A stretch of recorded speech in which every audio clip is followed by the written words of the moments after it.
Hello friends, good morning ಎಲ್ರಿಗೂ. ಈಗ time ಬಂದು 5:30 ಆಗಿದೆ. ಬೆಳಗ್ಗೆ ಬೇಗನೆ ಎದ್ದಿದ್ದೀವಿ. ವಿಶೇಷ ಏನಪ್ಪ ಅಂತ ಹೇಳಿದ್ರೆ, ಇವತ್ತು ವೈಕುಂಠ ಏಕಾದಶಿ ಇದೆ ಅಲ್ವಾ, ಅದಕ್ಕೋಸ್ಕರ ಮನೇಲೆಲ್ಲರೂ ಬೇಗ ಎದ್ದಿದ್ದೀವಿ. ಮನೇಲೆಲ್ಲರೂ ಅಂತ ಹೇಳಿದ್ರೆ ಹೆಣ್ಮಕ್ಳು ಮಾತ್ರ ಎದ್ದಿದ್ದೀವಿ. ಸೊ ಮಾವ, ಹಸ್ಬೆಂಡ್ ಮತ್ತು ಪಾಪು 3 ಜನ ನಿದ್ದೆ ಮಾಡ್ತಾಯಿದ್ದಾರೆ. ಸೊ ನಾನು, ನನ್ನ ಆದ್ನಿ, ಮಿರ್ತನು, ಅತ್ತೆ 3 ಜನ ಎದ್ದಿದ್ದೀವಿ. ಬೇಗ ಬೇಗ ಮನೆ ಕೆಲಸಗಳನ್ನೆಲ್ಲ ಮುಗಿಸ್ಕೊಳ್ಳೋಣ ಅಂತ ಕೆಲಸಗಳು ಮಾಡ್ಕೋತಾ ಇದ್ದೀವಿ. ಇಲ್ಲಿ ಬೆಳಗ್ಗೆ ಅತ್ತೆ ನಾನು ಎದ್ದು ಬರೋ ಅಷ್ಟರಲ್ಲಿ ಆಲ್ರೆಡಿ ಕಸ ಗುಡಿಸಿ ಸ್ನಾನಕ್ಕೆ ಹೋಗ್ತಾಯಿದ್ರು. ಧನು ಬಂದು ನೆಲ ಒರೆಸ್ತಾ ಇದ್ಲು. ಸರಿ ಅಂದ್ಬಿಟ್ಟು ನಾನು ಬಂದಿದ್ನಲ್ಲ ಹೆಂಗಿದ್ರು, ಸೊ ಹಾಗೇ ರಂಗೋಲಿ ಹಾಕೋಣ ಅಂತ ಹೇಳಿ ಸೊ ಬಾಗಿಲೆಲ್ಲ ತೊಳೆದು ಅರಿಶಿನ ಕುಂಕುಮ ಇಟ್ಟು ರಂಗೋಲಿ ಬಿಡ್ತಾಯಿದ್ದೀನಿ. ಸೊ ಇಲ್ಲಿ ಬಿಟ್ಟಿದ್ದಾದಮೇಲೆ ಮನೆ ಕೆಳಗಡೆ ಹೋಗಿ ಅಲ್ಲಿ ನೀರು ಹಾಕಿ ಅಲ್ಲೂ ಕೂಡ ಒಂದು ಚಿಕ್ಕದಾಗಿ ರಂಗೋಲಿ ಬಿಟ್ಟು ಸ್ನಾನ ಮಾಡಿ ಸೊ ನಾನು ರೆಡಿ ಆಗ್ತಾಯಿದ್ದೀನಿ. ಸೊ ನಾನು ಇವತ್ತಿನ ಔಟ್ಫಿಟ್ ಈ ಥರ ಇತ್ತು. ಸೊ ಅದಾದಮೇಲೆ ನಾನು ರೆಡಿ ಆಗೋಷ್ಟು ಅತ್ತೆ ಆಲ್ರೆಡಿ ಪೂಜೆ ಮಾಡಿದರು. ಪೂಜೆ ಮಾಡಿದ್ದಾದಮೇಲೆ ಸೊ ರಂಜಿತ್ ಬ್ರೋ ಬಂದರು. ಸೊ ಅವ್ರು ಬರೋಷ್ಟರಲ್ಲೆಲ್ಲ ಆಲ್ಮೋಸ್ಟ್ ರೆಡಿ ಆಗಿದ್ವಿ. ಬಂದರು, ಎಲ್ಲ ಹೊರಟಿದ್ದೀವಿ ಈಗ. ಸೊ ಇವತ್ತು ನಾವು ಯಾವ ದೇವಸ್ಥಾನಕ್ಕೆ ಹೋಗ್ತಾ ಇದ್ದೀವಿ ಅಂತ ಹೇಳಿದ್ರೆ, ಮುದ್ದಿನಪಾಳ್ಯದಲ್ಲಿರೋ ಲಕ್ಷ್ಮೀ ವೆಂಕಟೇಶ್ವರ ದೇವಸ್ಥಾನಕ್ಕೆ ಹೋಗ್ತಾ ಇದ್ದೀವಿ. ಸೊ 3 ಪೇರು 3 ಗಾಡಿಯಲ್ಲಿ ಹೋಗ್ತಾ ಇದ್ದೀವಿ. ಅತ್ತೆ ಮಾವ ಒಂದು ಗಾಡಿ, ರಂಜಿತ್ ಬ್ರೋ, ಧನು, ಪಾಪು ಒಂದು ಗಾಡಿ, ಮತ್ತು ನಾನು, ಸಂಜು ಒಂದು ಗಾಡಿ ಹೋಗ್ತಾ ಇದ್ದೀವಿ. ರೀಚ್ ಆದ್ವಿ ದೇವಸ್ಥಾನಕ್ಕೆ. ಈಗ ಆಲ್ರೆಡಿ ಟೈಮು 7:45 ಆಗಿದೆ. ಸೊ ಬಂದರು ಅಂತೂ ತುಂಬ ಅಂದರೆ ತುಂಬಾ ಕ್ರೌಡ್ ಇತ್ತು. ನಾನು ಈ ದೇವಸ್ಥಾನಕ್ಕೆ ಬಂದಿರೋದು ಮೊದಲನೇ ಸಲ. ಅತ್ತೆ ಮನೇಲಿ ಹೇಳ್ತಾಯಿದ್ರು, ಈ ಟೈಮಲ್ಲಿ ಹೋದರೆ ಜನ ಏನು ಕಮ್ಮಿ ಇರ್ತಾರೆ, ಬೇಗ ಬಂದುಬಿಡ್ಬೋದು, ಬಾ ಹೋಗಿ ಬರೋಣ ಅಂತ ಹೇಳಿದ್ರು. ಸರಿ, ಹಿಂಗಿರು ಜನ ಕಮ್ಮಿ ಇರ್ತಾರಲ್ಲ ಅಂತ ಹೇಳಿ ಹೋಗಿದ್ರೆ ತುಂಬಾ ರಶ್ ಇತ್ತು. ಸೊ ಸ್ಟಾರ್ಟಿಂಗ್ ಎಂಟ್ರೆನ್ಸೇ ನೀವು ನೋಡಿದ್ರಲ್ಲ ಹೆಂಗಿತ್ತು ಅಂತ. ಅಲ್ಲಿ ಮತ್ತು ಅಲ್ಲೊಂದು ಟರ್ನ್ ತೊಗೊಂಡು ಬಂದ್ವಿ. ಮತ್ತು ದೇವಸ್ಥಾನ ಒಳಗಡೆ ಬಂದರೆ ಇಷ್ಟೊಂದು ಕ್ರೌಡ್ ಇದೆ. ಬಂದಿದ್ದೀವಲ್ವ, ದರ್ಶನ ಮಾಡ್ಕೊಂಡೇ ಹೋಗೋಣ ಅಂತ ನಿಂತ್ವಿ. ಹೇಳಬೇಕು ಅಂದರೆ ನಾವು ಸ್ಪೆಷಲ್ ದರ್ಶನಕ್ಕೆ ಹೋಗೋಣ ಅಂತ ಅಂದ್ಕೊಂಡ್ವಿ.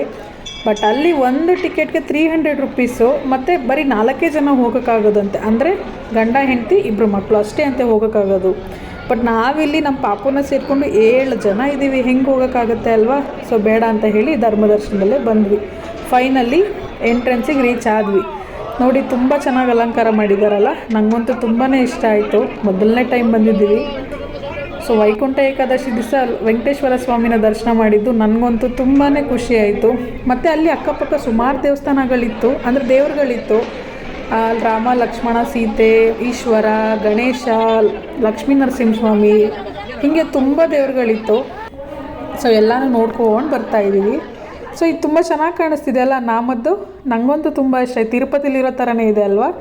ಸೊ ಅಲ್ಲಿ ವೀಡಿಯೋ ಮಾಡೋಕ್ಕಾಗಲಿಲ್ಲ, ಅದಕ್ಕೆ ನಾನು ಫೋಟೋ ಕ್ಯಾಪ್ಚರ್ ಮಾಡಿರೋದು ದೇವ್ರುಗಳನ್ನೆಲ್ಲ ಇಲ್ಲಿ ಹಾಕ್ತಾಯಿದ್ದೀನಿ. ನೀವು ನೋಡ್ಬೋದು, ತುಂಬಾ ಚೆನ್ನಾಗಿ ಅಲಂಕಾರ ಮಾಡಿದ್ದಾರೆ. ಮತ್ತು ಇದು ನನ್ನ ಫೇವ್ರೆಟ್ ಟೀ ಅಡ್ಡ.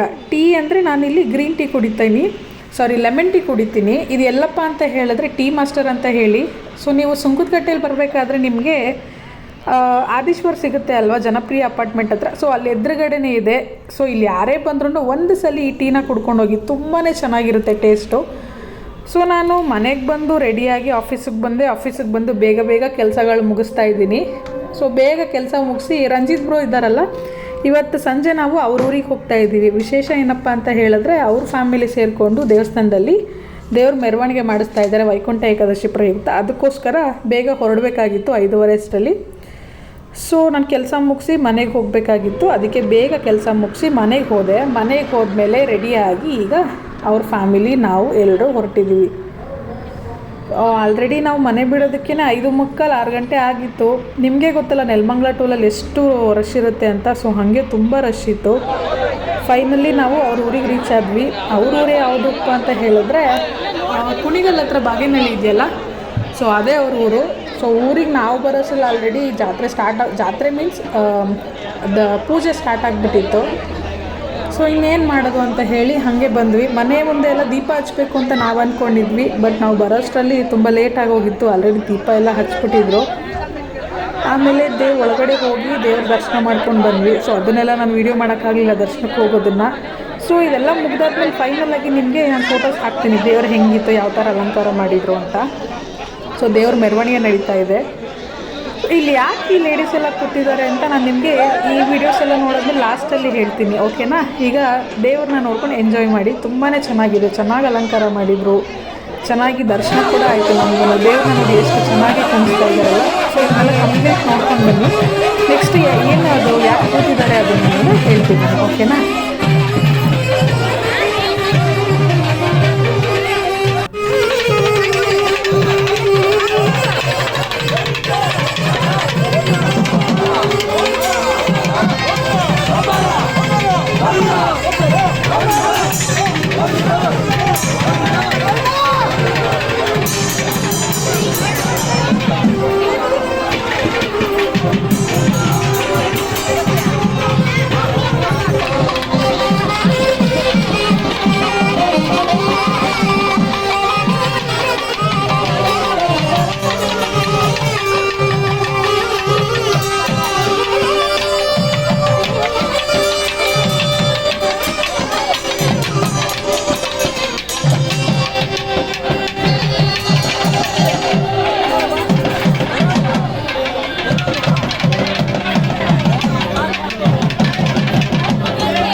ದೀಪ ಕಾಣಿಸ್ತಾ ಇದೆ ಅಲ್ವಾ, ಸೊ ಅಲ್ಲೇ ನಾವು ದೀಪ ಹಚ್ಬೇಕಾಗಿದ್ದಿತ್ತು. ನಾವು ಬರೋಸಲ ವಿಡಿಯೋ ಹಚ್ಬಿಟ್ಟಿದ್ರು. ಅದಾದ್ಮೇಲೆ ದರ್ಶನ ಮುಗಿಸ್ಕೊಂಡು ಇಲ್ಲಿ ಹೋದ ಟೈಮಲ್ಲಿ ಅಲ್ಲಿ ಕೆಲವೊಂದು ದೀಪಗಳೆಲ್ಲ ಆರೋಗಿತ್ತಲ್ಲ, ಅದನ್ನೇ ನಾನು ಬಂದು ಹಚ್ಚಿದ್ವಿ.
ಸೊ ಇಲ್ಲಿ ಇವ್ರು ಏನಕ್ಕೆ ಕೂತಿದ್ದಾರಪ್ಪ ಅಂತ ಹೇಳಿದ್ರೆ, ಅವ್ರ ಮನಸ್ಸಲ್ಲಿ ಏನಾದರೂ ಬೇಡಿಕೆ ಇಟ್ಕೊಂಡು ಅಲ್ಲಿ ಕೆಳಗಡೆ ಕೂತ್ಕೋತಾರೆ. ಸೊ ಆ ಬೇಡಿಕೆಗೆ ತಕ್ಕಂಗೆ ದೇವ್ರಿಗೆ ಏನಾದ್ರು ಹರಕೆ ಮಾಡ್ಕೋತಾರೆ. ಆ ಹರಕೆ ಏನಾದ್ರು ದೇವ್ರಿಗೆ ಒಪ್ಪಿಗೆ ಆಯಿತು ಅಂತ ಹೇಳಿದ್ರೆ ದೇವರು ಅವ್ರು ಕೂತಿರೋದ್ರ ಮೇಲೆ ಸಲೀಸಾಕಿ ಹೋಗ್ಬಿಡ್ತಾರೆ. ಇಲ್ಲ ದೇವ್ರಿಗೆ ಒಪ್ಪಿಗೆ ಆಗಲಿಲ್ಲ ಅಂದರೆ ಈಗ ನೋಡಿ ರಿಟರ್ನ್ ಹೋಗ್ತಾ ಇದೆಯಲ್ಲ, ಆ ಥರ ಹೋಗ್ಬಿಡುತ್ತೆ. ಯಾವುದೇ ಕಾರಣಕ್ಕೂ ಅವ್ರ ಮೇಲೆ ಹೋಗಲ್ಲ. ಮತ್ತು ಅವರು ಏನಾದ್ರು ಬೇರೆ ಥರ ಬೇಡಿಕೆ ಇಟ್ಕೋತಾರೆ. ಅಂದರೆ ಬೇಡಿಕೆ ಒಂದೇ ಇರುತ್ತೆ, ಹರಕೆ ಬೇರೆ ಮಾಡ್ಕೋತಾರೆ. ಆ ಹರಕೆ ಏನಾದ್ರು ದೇವ್ರಿಗೆ ಸಮಾಧಾನ ಆಯಿತು ಅಂದರೆ ಮಾತ್ರ ಅವ್ರ ಮೇಲೆ ಪಾಸ್ ಆಗುತ್ತೆ. ಸೊ ಇದನ್ನು ಎಲ್ಲರೂ ಮೂಢನಂಬಿಕೆ ಅಂತ ಹೇಳ್ತಾರೆ. ಅಂದರೆ ಅವರೇ ತಳ್ಳಾಡ್ತಾರೆ, ಅವರೇ ಮಾಡ್ತಾರೆ ಅಂತ ಹೇಳ್ತಾರೆ. ಬಟ್ ನಾನು ನೋಡಿರೋ ಮಟ್ಟಿಗೆ ಅವರಂತೂ ತಳ್ಳಾಡಲ್ಲ. ಸೊ ಲಾಸ್ಟ್ ಟೈಮೆಲ್ಲ ನನ್ನ ಹಸ್ಬೆಂಡ್ ಕೂಡ ಹೊತ್ತಿದ್ರಂತೆ ಈ ಥರ ದೇವ್ರುಗಳನ್ನ. ಮತ್ತು ರಂಜಿತ್ ಬ್ರೋ ಕೂಡ ಹೊತ್ತಿದ್ರಂತೆ. ಅವ್ರು ಹೇಳೋ ಪ್ರಕಾರ ಏನಪ್ಪ ಅಂತ ಹೇಳಿದ್ರೆ, ಯಾರೂ ಎಳ್ದಾಡಲ್ಲ, ಆ ದೇವರೇ ಎಳೆಯುತ್ತೆ ಅಂತ ಹೇಳ್ತಾರೆ. ಅದು ನಿಜನೋ ಸುಳ್ಳೋ ಎಷ್ಟರ ಮಟ್ಟಿಗೆ ಅನ್ನೋದು ನನಗಂತೂ ಗೊತ್ತಿಲ್ಲ. ನಾನೇನು ಇಲ್ಲಿ ಕಮೆಂಟ್ ಮಾಡಲ್ಲ. ನನಗೆ ನೋಡಿದಾಗಂತೂ ನಿಜ ಅಂತಲೇ ಅನ್ನಿಸ್ತು. ನಾನು ಕೂಡ ನಂಬಿದ್ದೀನಿ. ಸೊ ನಿಮಗೇನು ಅನಿಸುತ್ತೆ ಅನ್ನೋದನ್ನು ಕಮೆಂಟ್ ಮಾಡಿ, ಓಕೆನಾ?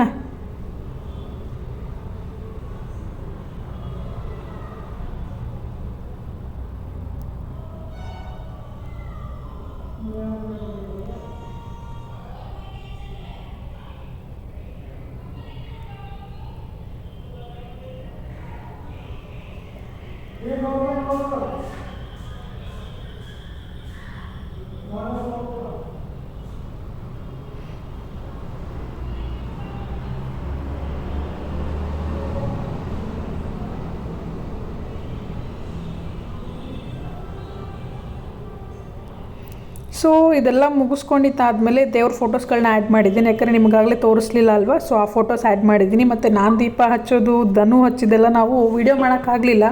ಸೊ ಹಸ್ಬೆಂಡ್ ಫೋಟೋ ತೆಗೆದಿದ್ರು, ಅದನ್ನೇ ಹಾಕಿದ್ದೀನಿ.